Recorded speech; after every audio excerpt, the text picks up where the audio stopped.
ഓഫീസുണ്ട്. ആ ഓഫീസിൽ എത്രയോ രേഖകൾ സൂക്ഷിച്ചു വെച്ചിട്ടുണ്ട്. ആ രേഖകളൊക്കെ എടുത്ത് വായിക്കുമ്പോൾ അത് അപ്പടി ഇങ്ങോട്ട് പകർത്തിയെടുക്കരുത്, ഫോട്ടോസ്റ്റാറ്റ് എടുക്കുക, എഴുതിയെടുക്കുക. അങ്ങനെയല്ല ചെയ്യുന്നത്. അതിൽ ഉപയോഗിച്ചിരിക്കുന്ന വാക്കുകൾ എന്തുകൊണ്ട് ആ വാക്കുകൾ അവർ ഉപയോഗിച്ചു തുടങ്ങിയ ചോദ്യങ്ങൾ അതിനോട് നിരന്തരം ചോദിക്കുകയും അതിൽ നിന്ന് നമ്മുടെ സത്യാവസ്ഥ അതിൽ നിന്ന് ഇളക്കി ചോർത്തിയെടുക്കുകയും വേണം. അപ്പടി എടുക്കരുത്. കാരണം എന്താ, ബ്രിട്ടീഷുകാർ ആ രേഖകൾ നിർമ്മിച്ചിരിക്കുന്നത് അവരുടെ താല്പര്യത്തിന് യുക്തമായിട്ടാണ്. അതുകൊണ്ട് രേഖകൾ കിട്ടിക്കഴിഞ്ഞാൽ ഓരോ രേഖയിലും അത് എഴുതിയിരിക്കുന്ന വാചകങ്ങളും വരികൾക്കിടയിലെ അർത്ഥങ്ങളും നന്നായി പഠിക്കുവാൻ നമുക്ക് സാധിക്കണം. അത്തരത്തിൽ നിരവധി രേഖകൾ നമ്മുടെ നാട്ടിലുണ്ടായിരുന്നു. അതറിയുന്ന എത്രയോ മനുഷ്യർ നമുക്കിടയിൽ ജീവിച്ചിരുന്നു. പക്ഷേ നിർഭാഗ്യവശാൽ നമ്മുടെ ദാരിദ്ര്യവും നമ്മുടെ ജീവിത പ്രശ്നങ്ങളും കാരണം അന്ന് ചരിത്രമൊന്നും പഠിക്കാൻ നമ്മുടെ നാട്ടിൽ വലിയ താല്പര്യം അല്ലെങ്കിൽ സമയം അല്ലെങ്കിൽ ജീവിതത്തിന്റെ പ്രശ്നങ്ങൾക്കിടയിൽ നിന്നുകൊണ്ട് അതിലേക്ക് നമുക്ക് ശ്രദ്ധിക്കാൻ സാധിച്ചില്ല. എത്രയോ സഹോദരങ്ങൾ നമ്മളെ വിട്ടുപോയി. അവർക്ക് പറയാൻ എത്രയോ കാര്യങ്ങൾ ഉണ്ടായിരുന്നു, അത് രേഖപ്പെടുത്തി വെക്കാൻ നമുക്ക് സാധിച്ചില്ല. ഇപ്പോഴെന്താ ചെയ്യുന്നത്? ഒറ്റയ്ക്കും തെറ്റയ്ക്കുമുള്ള ചില സംഭവങ്ങൾ ചേർത്ത് വെച്ചുകൊണ്ട് നാം അതിനെ തിരിച്ചു പിടിക്കാൻ ഈ ഒരു അപകട കാലഘട്ടത്തിൽ നാം ശ്രമിച്ചുകൊണ്ടിരിക്കുകയാണ്. അത്തരത്തിൽ വളരെ പ്രധാനപ്പെട്ട ഒന്നാണ് കേരളത്തെ സംബന്ധിച്ചിടത്തോളം, ഇന്ത്യയെ സംബന്ധിച്ചിടത്തോളം ഈ മലബാർ കലാപം എന്ന് നാം പറയാൻ കാരണം നമ്മുടെ സ്വാതന്ത്ര്യ സമരത്തിന്റെ നിരവധി സംഭവങ്ങൾ ഇന്ത്യയിലുണ്ട്. പലതും പരസ്പരം ബന്ധപ്പെട്ടതാണ്. അതിനൊന്നും കിട്ടാത്തൊരു പകിട്ട് ഈ മലബാർ കലാപത്തിനുണ്ട്. എന്താണ് കാരണം? മലബാർ കലാപം അന്നത്തെ വ്യവസ്ഥയെ മാറ്റിമറിക്കുന്നതിന് വേണ്ടി ഒരു കൂട്ടം ദരിദ്ര ജനവിഭാഗം നടത്തിയ ഒരു പോരാട്ടമാണ്. അത് പരാജയപ്പെട്ടു, അത് അടിച്ചമർത്തി, അതിന്റെ അടിവേര് വെട്ടി എന്ന് ബ്രിട്ടീഷുകാർ നിരന്തരം പറഞ്ഞിട്ടും മാപ്പിള എന്ന് പറയുന്ന ഒരു പേരിനെ, മലബാറിലെ ഒരു സ്വാതന്ത്ര്യ സമര പോരാളിയെ അവർ ഭയപ്പെട്ടുകൊണ്ടിരുന്നു. അതുകൊണ്ടാണ് 1921 ഓഗസ്റ്റ് മാസത്തിന് ശേഷവും ഈ പൂക്കോട്ടൂർ എന്ന് പറയുന്ന സ്ഥലത്തിന്റെ ചരിത്രം മാത്രം എടുത്തു നോക്കിയാൽ മതി, രേഖകൾ എടുത്തു നോക്കിയാൽ മതി, അവർ പൂക്കോട്ടൂരിനെ ഭയപ്പെട്ടിരുന്നു. പൂക്കോട്ടൂരിലെ ആളുകളെ അവർ സദാസമയം നിരീക്ഷിച്ചിരുന്നു. 1924 ഞാനത് ഇവിടുത്തെ തന്നെ ഒരു യോഗത്തിൽ പറഞ്ഞിട്ടുണ്ട്. 1924 ഒരു സാധാരണക്കാരനായ കർഷക തൊഴിലാളിയായ ഒരു മാപ്പിളയെ ബ്രിട്ടീഷ് പോലീസ് പിടികൂടി. എന്തിനാ പിടികൂടിയത്? അദ്ദേഹത്തിന് മടിക്കുത്തിൽ കണ്ടിട്ടില്ല, നമ്മൾ ഒറ്റ മുണ്ടെടുക്കുള്ളൂ, ആ മടിക്കുത്തിൽ വെടിമരുന്നിന്റെ ഒരു ചെറിയ പൊതി കണ്ടു എന്ന കുറ്റത്തിന്. എന്നിട്ട് അദ്ദേഹത്തിനെതിരെ ചാർത്തിയത് എന്താ? ബ്രിട്ടീഷ് രാജാവിനെതിരെ കലാപം നടത്താൻ വേണ്ടി വീണ്ടും വെടിമരുന്നും മാരകായുധങ്ങളും ഉണ്ടാക്കാനുള്ള വസ്തുക്കൾ സംഭരിക്കുകയാണ്. ഇത് അപകട സൂചനയാണ്. എപ്പോഴാ? 24-ലാണ്. എന്നിട്ട് ഈ ഒരു രേഖ കിട്ടിക്കഴിഞ്ഞപ്പോൾ അതിന് ബന്ധമായിട്ടുള്ള മറ്റു രേഖകൾ തിരഞ്ഞ് ഞങ്ങൾ പോയി നോക്കുമ്പോഴെന്താ, ബ്രിട്ടീഷുകാർ ഇത് വളരെ ഗൗരവമായി കണ്ടു. ഇവിടുത്തെയുള്ള പ്രധാനപ്പെട്ട പള്ളികളിലെ ആളുകൾ, പ്രധാനപ്പെട്ട തറവാടുകളിലെ കാരണവന്മാർ, ഇവരെ എല്ലാം മലപ്പുറത്തേക്ക് വിളിച്ചു. മലപ്പുറത്താണ് ഇവരുടെ കച്ചേരി. അന്നത്തെ കച്ചേരി വിളിക്കുക തുക്കടി കച്ചേരി എന്നാണ്. കാരണം ടിപ്പു സുൽത്താനും ഹൈദരലിയും ഉണ്ടായ ക്രമത്തിന്റെ ഭാഗമായിട്ടാണ് തുക്കടികൾ എന്ന് പറയുന്ന ഭരണകേന്ദ്രങ്ങൾ ഉണ്ടായത്. ബ്രിട്ടീഷുകാർ അതിൽ വലിയ മാറ്റമൊന്നും വരുത്തിയില്ല.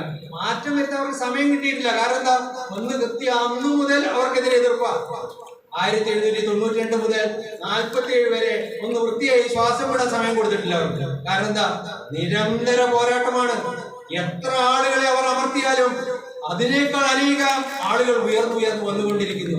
അവർക്ക് ഇവിടെ ഭരിക്കാൻ സമയം കിട്ടിയിട്ടില്ല. അതുകൊണ്ടുള്ള ബ്രിട്ടീഷുകാരുടെ രേഖകളിൽ മലബാറിനെ കുറിച്ച് അവർ എന്താ എഴുതിയിരിക്കുന്നതാണ്? Ireland of Madras presidency. എന്താ അയർലൻഡിന്റെ പ്രശ്നം? അയർലൻഡ് പേർക്ക് എന്നും തലവേദനയാണ്. അയർലൻഡ് എന്ന് പറഞ്ഞാൽ ഈ ഇംഗ്ലണ്ട് ചെന്ന് പിടിച്ചടക്കിയ ഒരു ദ്വീപാണ്. അയർലൻഡ്, സ്കോട്ട്ലൻഡ്, ഇംഗ്ലണ്ട്, ഇത് മൂന്നിനെയും കൂടിയിട്ടാണ് ഗ്രേറ്റ് ബ്രിട്ടൻ പറയുന്നത്. അയർലൻഡിലെ ജനതയ്ക്ക് എന്നും ഇവരെ സഹിക്കാൻ വയ്യ. അവർ നിരന്തരം കലാപങ്ങളാണ്. നമ്മുടെ ഇന്ത്യൻ നാഷണൽ കോൺഗ്രസ് ഒക്കെ ഉണ്ടായത് ഈ അയർലൻഡുകാർ പറഞ്ഞു കൊടുത്ത പേര് വെച്ചിട്ടാണ്. ഐറിഷ് നാഷണൽ കോൺഗ്രസ് ആണ് ഇന്ത്യൻ നാഷണൽ കോൺഗ്രസ് ആയി 1885 മാറിയത്. ഈ അയർലൻഡ് തലവേദനയായ പോലെ ബ്രിട്ടീഷുകാർക്ക് ഇന്ത്യയിൽ 1857 ശേഷം ഒരു വലിയ തലവേദനയായത് ഏതാ പ്രദേശം? ഈ മലബാറാണ്. അതുകൊണ്ടാണ് അയർലൻഡ് ഓഫ് മദ്രാസ് പ്രസിഡൻസി എന്ന് വിളിക്കുന്നത്. അപ്പൊ ഈ പ്രദേശത്ത് ഈ തലവേദന കാരണം അവർക്ക് ഭരിക്കാൻ വയ്യ. 21 അവർ കൊട്ടിഘോഷിക്കും, എന്ത്? ഈ കലാപം ഞങ്ങൾ അടിച്ചമർത്തിയത്. അതാണ് ഞങ്ങൾ ഈ അടുത്ത കാലത്ത് പൊളിച്ചെടുക്കിയത്. എന്താ? അവർ ഇന്ത്യയിൽ ഭരിച്ചിരുന്നത് ഇവിടുത്തെ സമ്പത്ത് കൊള്ളയടിക്കണമെങ്കിൽ ഇവിടുത്തെ സാമുദായിക ഐക്യം തകർക്കണം, ഇവർ തമ്മിൽ അടിക്കണം. ഈ അടിച്ചുകൊണ്ട് ഇരിക്കുന്നതിനിടയ്ക്ക് ഇവർക്ക് ഈ സമ്പത്ത് കൊള്ള ചെയ്ത് കൊണ്ടുപോകാം. നമ്മുടെ ഈ മലബാർ കലാപത്തുമായി ബന്ധപ്പെട്ട് പിടിക്കപ്പെട്ട നിരവധി പോരാളികളുണ്ട്. അവരുടെ വിചാരണ രേഖകളൊന്നും എടുത്തു നോക്കുക.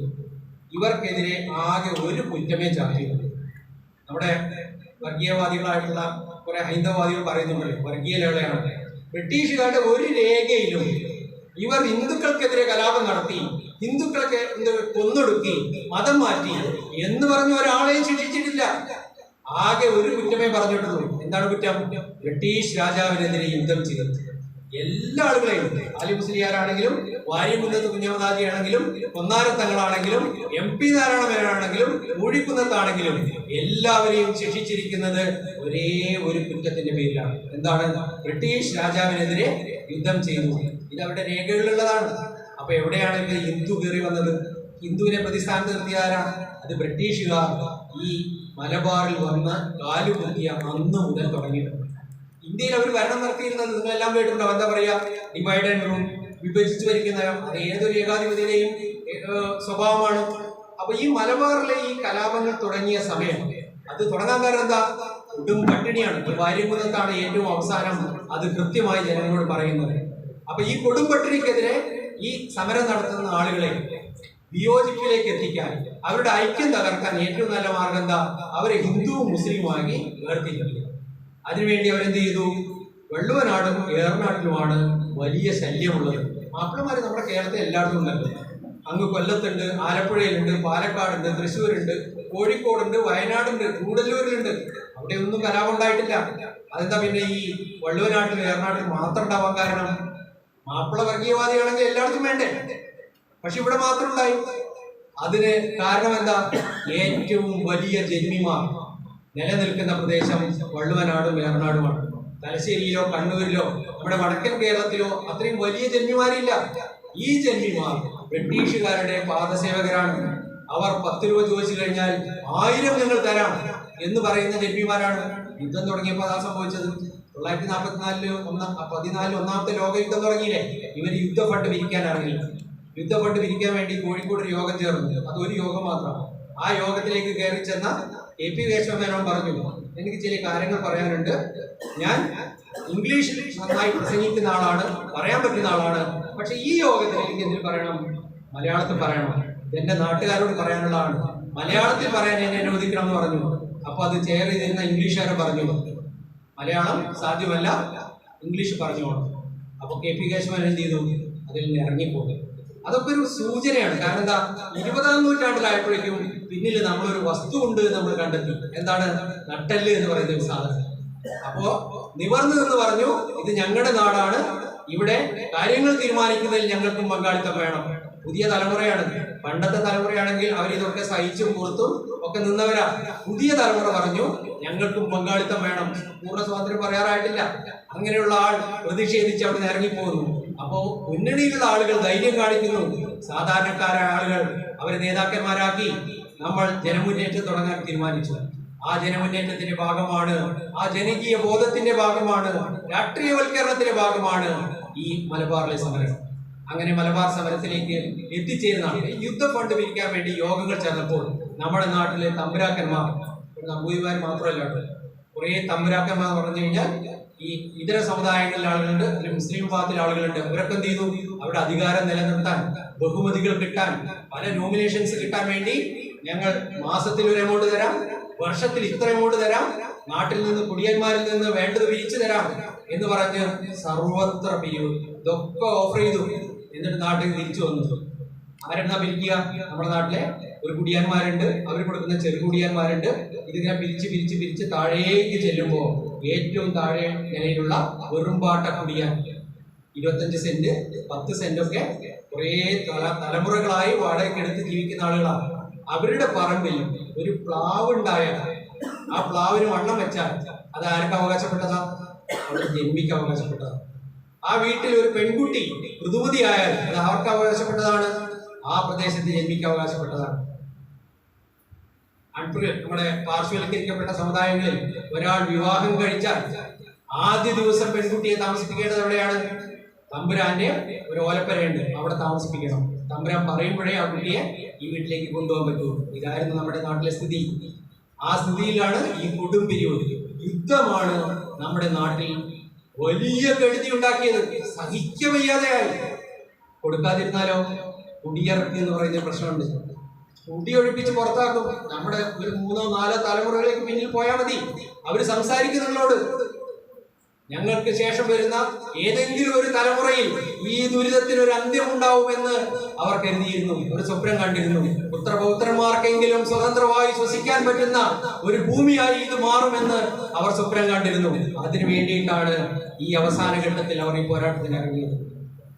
അങ്ങനെ ആ പോരാട്ടം നടത്തിയതിന്റെ ഭാഗമായിട്ടാണ് നമുക്ക് ഈ സ്വതന്ത്ര ഭൂമി ഉണ്ടായത്. അപ്പോഴാണ് ചില ആൾക്കാർ പറയുന്നത് ആ ആളുകളൊന്നും സ്വാതന്ത്ര്യ സമര പോരാളികളല്ല, അവരൊക്കെ ക്രിമിനലുകളാണ്, അവർ ദേശവിരുദ്ധരാണ്, അവരെ പട്ടികയിൽ നിന്ന് വെട്ടിമാറ്റാം. നാട്ടിൽ പതാ നടന്നുകൊണ്ടിരിക്കുന്നത് നമുക്ക് അനുവദിച്ചു കൊടുക്കാൻ പറ്റുമോ? ഈ നാടിന്റെ പൈതൃകത്തിന്റെ അവിഭാജ്യ ഘടകങ്ങളാണ് അവർ. നാം ഇന്ന് ശ്വസിക്കുന്ന ആ ജീവവായുവിന്റെ സൃഷ്ടാക്കളാണ് അവർ. അത് മനസ്സിലാക്കണമെങ്കിൽ ഈ ചരിത്രം നമ്മൾ നന്നായി പഠിക്കണം. അതുകൊണ്ട് നമ്മൾ ചെയ്യേണ്ടത് എന്താണെന്നറിയാം, നമ്മുടെ നാട്ടിലെ ചരിത്രം ആളുകൾക്ക് ഇങ്ങനെ പറഞ്ഞു കൊടുത്തുകൊണ്ടേയിരിക്കണം. നാട്ടിൽ വായനശാലകൾ ഉണ്ടാവണം, നാട്ടിൽ ചെറിയ ക്ലബ്ബുകൾ ഉണ്ടാവണം, പ്രാദേശിക ചരിത്രം പഠിക്കണം. ഇപ്പോഴുള്ള മുതിർന്ന തലമുറ, ഞാനിപ്പോ എൻ്റെ ഈ ശരീരം എന്ന് പറഞ്ഞു കഴിഞ്ഞാൽ എൻ്റെ ജീവിതാനുഭവം മാത്രമല്ല, എനിക്ക് എൻ്റെ മാതാപിതാക്കൾ പറഞ്ഞു തന്ന കാര്യങ്ങളുണ്ട്. നാം അത് അപ്രധാനമായിട്ടാണ് കാണുന്നത്. പക്ഷേ നാം ഇത് ശേഖരിച്ചു വെക്കണം. വരാൻ പോകുന്ന നാളുകളിൽ തലമുറ അറിയണം, വലിയ ദുരിത കയങ്ങളിലൂടെ നീന്തി കയറിയിട്ടാണ് നമുക്ക് ഇന്നത്തെ ഈ സ്വാതന്ത്ര്യം ഉണ്ടായത്. അത് മനസ്സിലാക്കിയാൽ മാത്രമേ നമുക്ക് അതിന്റെ പ്രാധാന്യത്തോടു കൂടി അതിനെ സംരക്ഷിക്കാൻ നമുക്ക് ഇറങ്ങി തിരിക്കാൻ പറ്റും. അതുകൊണ്ട് ബ്രിട്ടീഷുകാരുടെ ലക്ഷ്യം നമ്മുടെ ഈ ഐക്യം തകർക്കലാണ്. ആ അതേ തന്ത്രം അവർ എന്താണോ ഉദ്ദേശിച്ചത്, അവരെന്താണോ ചെയ്തുകൊണ്ടിരുന്നത്, അത് ഇന്ന് അതേ അർത്ഥത്തിൽ ഇവിടെ നടപ്പിലാക്കാൻ വേണ്ടി ഒരു കൂട്ടർ ശ്രമിക്കുന്നത് കാണാം. അതിലൊന്നാണ് ഈ വിഭജിച്ച് ഭരിക്കുന്ന നയം. അതിന്റെ ഭാഗമായി ഓഗസ്റ്റ് 1921 ഈ സമരം, ഈ കലാപം തുടങ്ങിയപ്പോൾ തന്നെ ബ്രിട്ടീഷ് ഗവൺമെന്റ് മദ്രാസിൽ ഒരു പബ്ലിസിറ്റി ബ്യൂറോ തുടങ്ങി.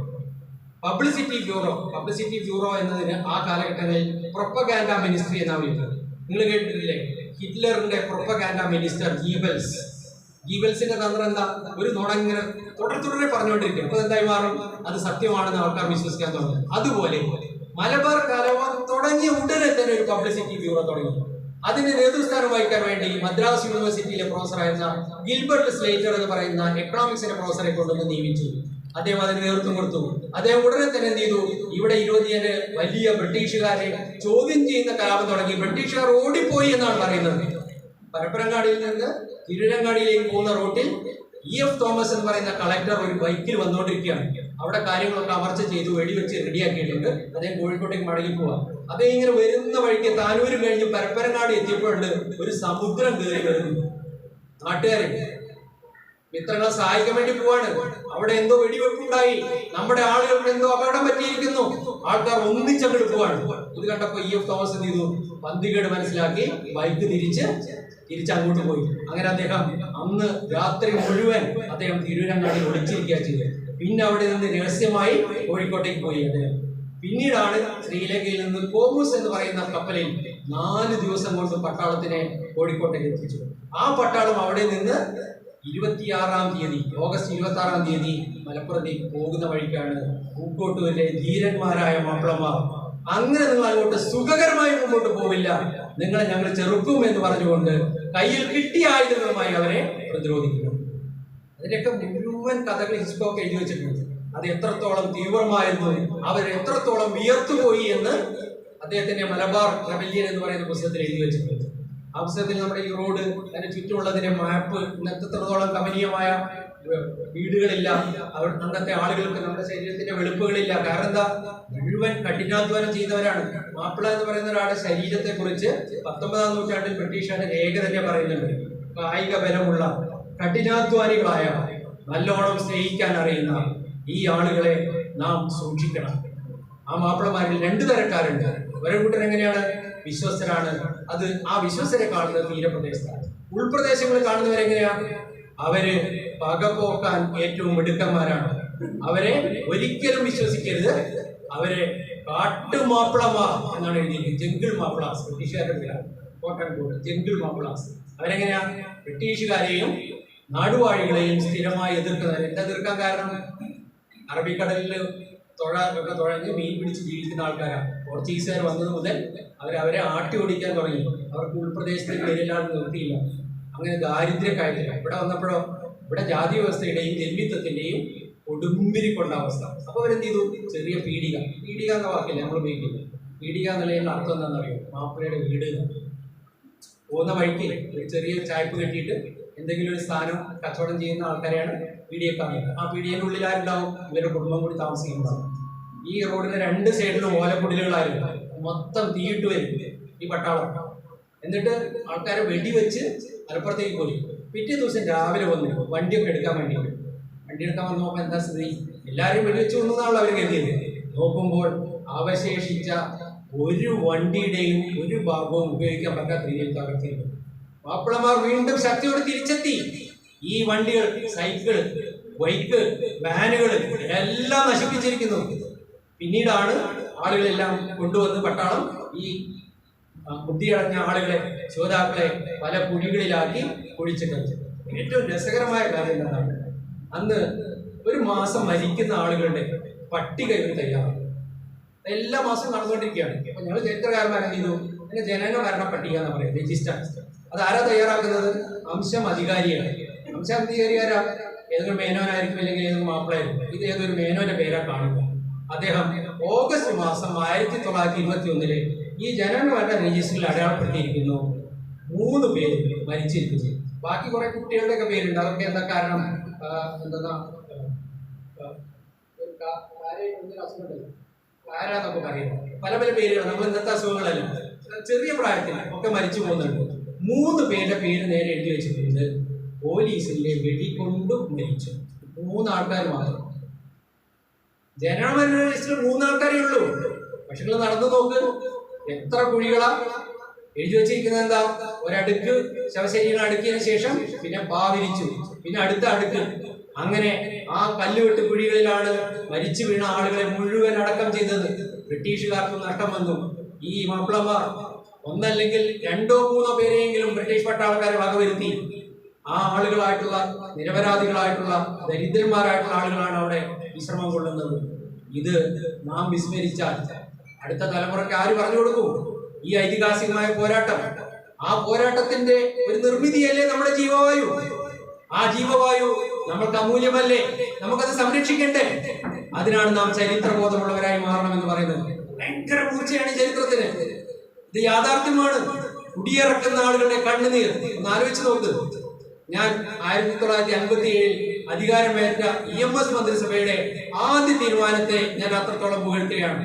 13ാമത്തെ ദിവസം ആദ്യത്തെ തീരുമാനം 57 മന്ത്രിസഭ എടുക്കുന്നത് എന്താണെന്നറിയുമോ? കുടിയിറക്കം അവസാനിപ്പിച്ചു, നിരോധിച്ചു. അത് EMS മലബാറുകാരനാണ്. ഈ നാട്ടിലെ ആ പൈതൃകത്തിന്റെ ഭാഗമായിട്ടാണ് ആ തീരുമാനം വന്നത്. അത്തരത്തിൽ വലിയൊരു പോരാട്ടം നടന്ന ഈ നാട്ടിൽ ഐതിഹാസികമായ ഒരു പൈതൃകത്തിന്റെ ഇങ്ങേ തലക്കിലെ കണ്ണികളാണ് നാം.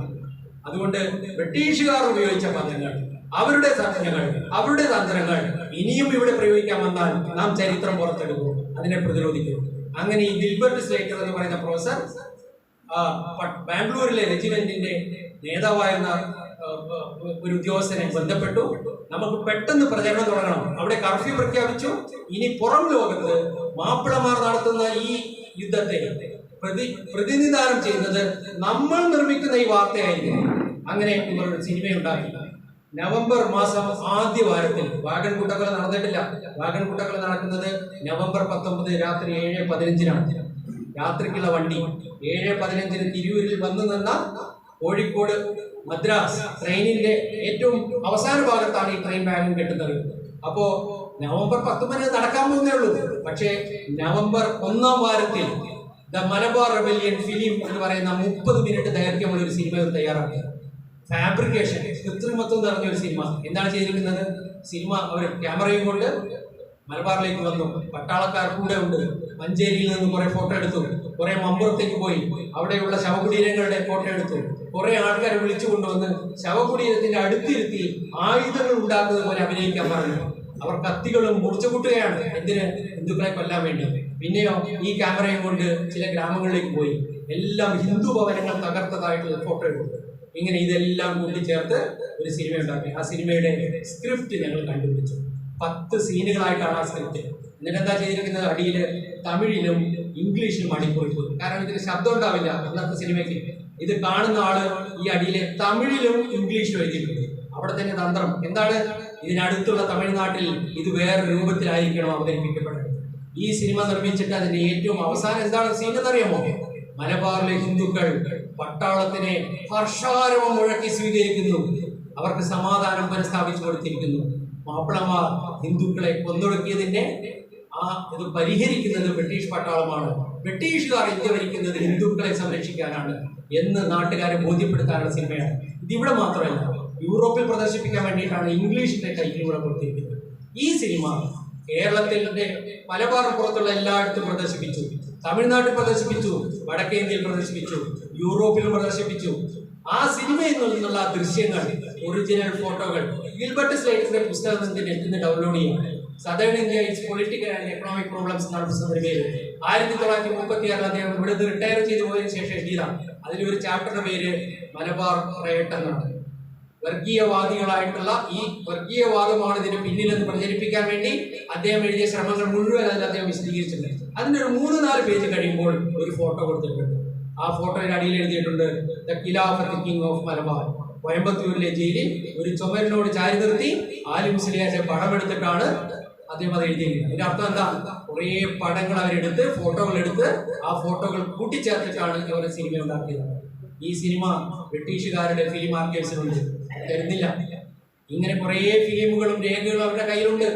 1942 ക്രിപ്സ് മിഷന് ശേഷം 5 വർഷക്കാലം ഇന്ത്യയിൽ നിന്നുള്ള രേഖകളെല്ലാം അവർ കപ്പലിൽ അങ്ങോട്ട് കടത്തി. അവർക്ക് അതിനുള്ള സമയം മേടിക്കലായിരുന്നു 42 മുതൽ 47 വരെയുള്ള 5 വർഷക്കാലം.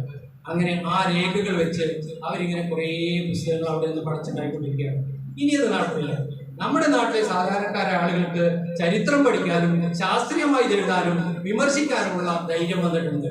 അവരിതാ എഴുതിക്കൊണ്ടിരിക്കുന്നു, നാട്ടിലേക്ക് ഇറങ്ങിക്കൊണ്ടിരിക്കുന്നു. നാം നമ്മുടെ ചരിത്രം തിരിച്ചു പിടിക്കുകയാണ്. നാട്ടിൽ ചെന്ന് രേഖകൾ നമ്മൾ ശേഖരിക്കുന്നു, ആളുകളുടെ വാമൊഴി ശേഖരിക്കുന്നു, നാം സ്ഥലങ്ങളിലേക്ക് പോകുന്നു. ഞാൻ കണ്ട ഒരു അമൂല്യ രേഖ എന്താണെന്ന് അറിയാമോ? കോഴിക്കോട് ആർക്കൈവ്സിലുണ്ട്. 1924 ഇവിടെ നിന്നൊരു മാപ്പിളെ പിടികൂടി എന്ന് പറഞ്ഞില്ലേ? അങ്ങനെ ഇവിടെ നിന്നുള്ള ആളുകൾ മുഴുവൻ മലപ്പുറത്തെ തുപ്പിടി കച്ചേരിയിലേക്ക് വിളിച്ചിട്ട് വാണിംഗ് കൊടുത്തു.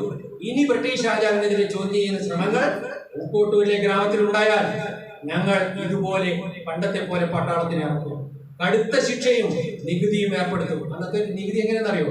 കോമൺ ഫൈനാണ്. ഒരു ഗ്രാമത്തിൽ ഒരാൾ ഒരു തെറ്റ് ചെയ്താൽ ആ ഗ്രാമത്തിന് പൊതു നികുതിയാണ്. അതുകൊണ്ട് ഹിന്ദുക്കളും മുസ്ലിങ്ങളും ചെറുമനും ചണ്ടാളനും ഒക്കെ ബ്രിട്ടീഷുകാരന്റെ വിരുദ്ധരാണ്. കോമൺ ടാക്സ് എന്ന് പറയുന്ന രീതിയാണ്. അത് പണ്ട് ഇവിടെ പ്രമാണിമാർ അങ്ങനെ ചെയ്യാം. ഒരാൾ തെറ്റ് ചെയ്താൽ ആ ഗ്രാമത്തിന് മുഴുവൻ നികുതി. ഇത് മലബാറിൽ ആഗമനം സ്ഥിരമായിട്ടുണ്ടായിരുന്നു. അങ്ങനെ പൂക്കോട്ടൂരിലെ പ്രധാനപ്പെട്ട തെരുവുകളിലും പള്ളികളുടെ ചുമരുകളിലും ഒക്കെ അവർ പതിപ്പിച്ച ഒരു നോട്ടീസ്, അത് കോഴിക്കോടിലെ ആർക്കൈവ്സിലുണ്ട്. നമ്മുടെ പൂർവ്വപിതാക്കന്മാർ അനുഭവിച്ച ആ ത്യാഗത്തിന്റെ വില എത്രയാണെന്ന് മനസ്സിലാക്കണമെങ്കിൽ ആ നോട്ടീസ് നമ്മൾ അതേപോലെ വലുതാക്കിയെടുത്ത് നമ്മുടെ ജംഗ്ഷനിൽ സ്ഥാപിക്കണം. ആളുകൾ മനസ്സിലാക്കട്ടെ, നാം ചരിത്രം നശിപ്പിക്കരുത്. ശത്രുവിൻ്റെതാണെങ്കിലും അത് അതേപോലെ നിലനിൽക്കണം. നമ്മൾ ആലക്കയത്ത് നിന്ന് പെരിന്തൽമണ്ണയ്ക്ക് പോകുന്ന വഴിക്ക് ആ പാലം എത്താൻ മുമ്പ് ഇത് 2ആയി തിരിയും. അവിടെ ഒരു കിണറുണ്ട്. ആ കിണർ എന്തിനു കെട്ടിയാണെന്ന് അറിയാമോ? ബ്രിട്ടീഷുകാർ ചേക്കുട്ടിയെ ഓർമ്മിക്കാൻ വേണ്ടി കെട്ടിയ കിണറാണ്. ആ കിണറിന്റെ പേരാണ് ചേക്കുട്ടി കിണർ. ബ്രിട്ടീഷുകാരന്റെ നല്ല കാലുനക്കിയതുമായിരുന്നു. അതുകൊണ്ട് ബ്രിട്ടീഷുകാർക്ക് വേണ്ടി മരിച്ച ആളുകളുടെ മുഴുവൻ സ്മാരകങ്ങളും നമ്മുടെ നാട്ടിൽ ഉണ്ടാക്കിയിട്ടുണ്ട്. അതെല്ലാം നല്ലതായി സംരക്ഷിക്കപ്പെടുന്നുണ്ട്.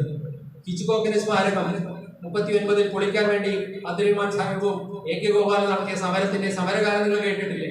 മഞ്ചേരിയിൽ നിന്ന് 5-6 മൈല് മോങ്ങത്ത നിരത്തിൽ പറഞ്ഞ ആ സ്മാരകം അന്നത്തെ ധീരദേശാഭിമാനികൾക്ക് അപമാനമായിരുന്നു. അതുകൊണ്ട് അവർ പൊളിച്ചത്. പക്ഷെ ഇനി സ്വതന്ത്ര ഇന്ത്യയിൽ നാം ആ സ്മാരകങ്ങൾ അതുപോലെ നിർത്തണം.